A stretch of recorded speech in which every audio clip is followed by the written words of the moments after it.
Hi everybody, I just wanted to touch base about the case studies that you viewed this week. I think that both groups did a really good job of drawing on the concepts from the reading and from class and integrating it into their case studies as they went along. So I just wanted to touch on a few things that I would have loved to have discussed in class if we'd had the time, and I'll start with the culture case study, which, if you remember, was about the organization Winning Ways that had a really strong family-like culture.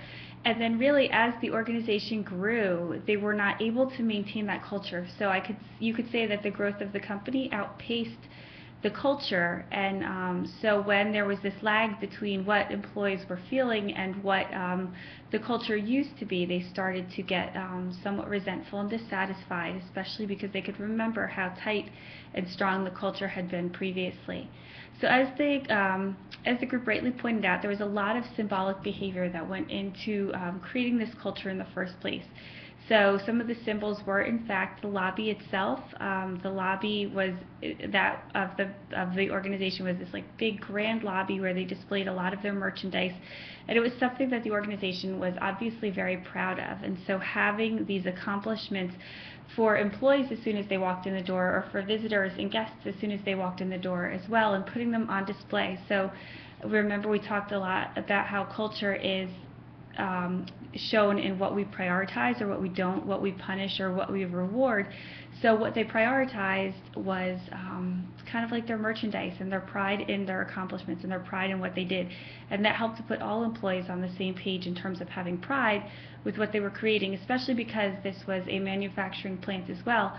The people who are actually physically producing these products were there to see how much the products that they were producing were appreciated. So that was a good amount of symbolic behavior right there.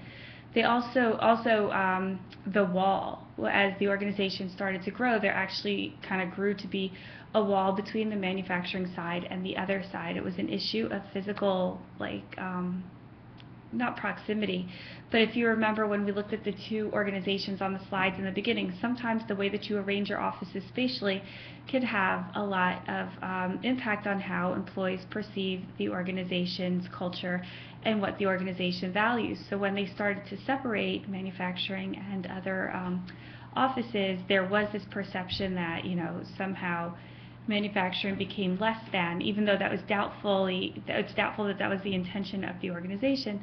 That's what it came to be. So that was another piece of symbolic behavior. Symbolic language also played a large role in building the culture at Winning Ways. So I think that the group mentioned that people referred to the growth of the company as a Cinderella story. So there you go. That's a metaphor right there. We talked about metaphors in class, how Bob basically started with nothing and worked his way up, and then he became through his organization at the top of the sports gear industry. So in terms of just kind of almost making him a hero and referring to the organization as a Cinderella story, gave the organization this idea of like hard work, innovation to mythical proportions. And then in addition to metaphors, we also talked about how sometimes just language such as watchwords can be used, or slogans. So I believe that the group brought up that they used the term change is absolute. And I know that they had a couple of others too, although I don't recall them specifically from the case study. But basically the way that management spoke to their employees really talked about change and innovation and getting people fired up. And in the interviews with the people who did the case study, because I believe that this is a real case study, just with different names, people talked about the organization in that way to the interviewers. So it's language that was started with management, and the employees picked it up because it was language not only that permeated the organization, but that was reinforced. So they walked the walk and they talked the talk.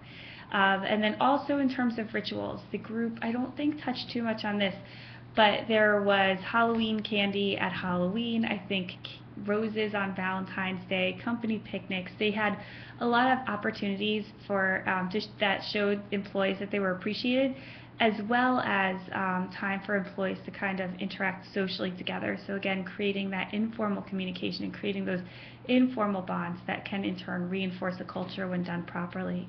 And then when the organization grew, a lot of these rituals went by the wayside.